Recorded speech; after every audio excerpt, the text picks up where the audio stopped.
most highly anticipated congressional hearing in years. Some senior groups fight back against claims the new voter ID law targets the elderly. And in HGTV celebrities in Colombia working on a project to help veterans. KOMU 8 News at 6 starts now.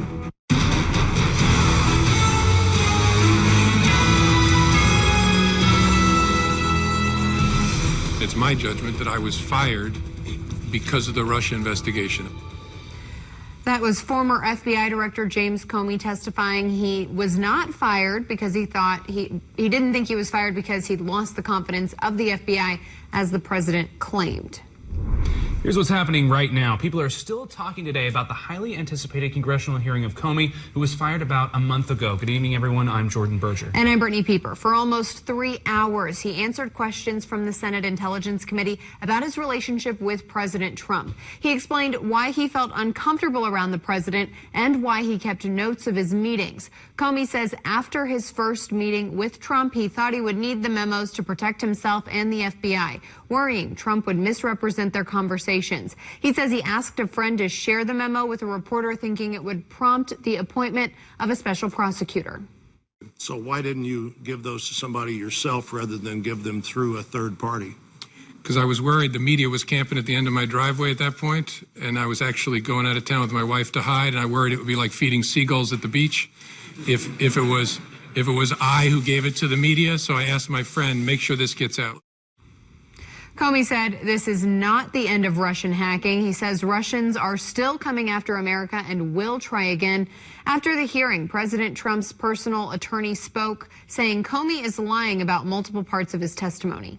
According to Mr. Comey, the president told Mr. Comey, quote, "It would be good to find out," close quote, in that investigation if there was, quote, some satellite associates of his who did something wrong. Comey says he hopes there are tapes in response to the president's tweet suggesting their conversations might have been recorded. 1 week after the voter ID requirement went into effect, some local senior citizens say the law will not have a big impact on senior voters. KOMU 8's Carla Valcourt has more on the story. Carla? Some say the new voter ID law targets the elderly. In the studio, Carla Valcourt, KOMU 8 News. Thanks, Carla. Boone County Sheriff's deputies are investigating a house fire in Centralia as arson. Crews responded to a call of a house fire just before 2 this afternoon on Rodney Griffin Street. Authorities say the fire started outside but climbed a wall and quickly spread. No word on if there were any injuries from the fire.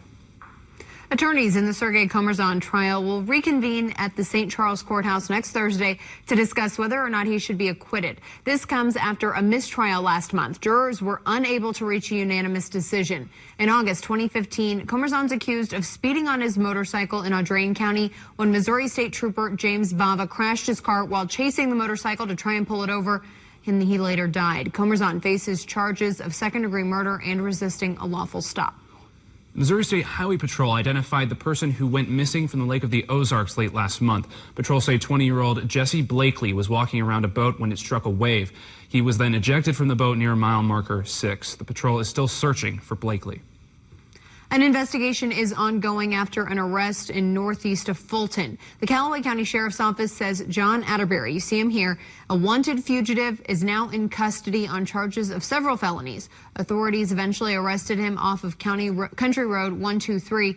Several warrants were out for his arrest for domestic assault and burglary. He was also arrested for unlawful possession of a firearm, stealing, and property damage.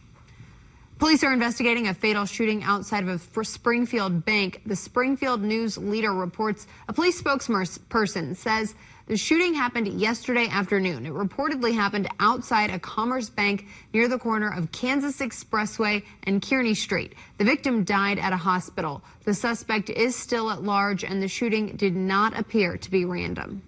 Work started in St. Louis to remove the Confederate monument from Forest Park. It has been in the park since 1914, and vandals have recently targeted it. Crews removed the top of the monument as engineers figured out the best way to take the entire structure down. Mayor Lyda Krewson says it's an emotionally charged issue for people on both sides, and she believes it should come down. Another warm day with low humidity and a lot of sunshine. Let's check in with Kenton to see what we can expect in the forecast coming up this weekend. Brittany, thank you very much, and good evening, everyone. Forecast coming up later. A bill working its way through the U.S. House of Representatives aims to help prevent children from dying in hot cars. KOMU 8's Meg Hellings in Columbia with how the bill aims to do that. With this bill, all new cars would be required to install alert system. Meg Helling, KOMU 8 News. A new homeless shelter for veterans is getting some extra star power. Plus, later in sports, the Royals look to get the series win tonight against the Houston Astros. That's coming up.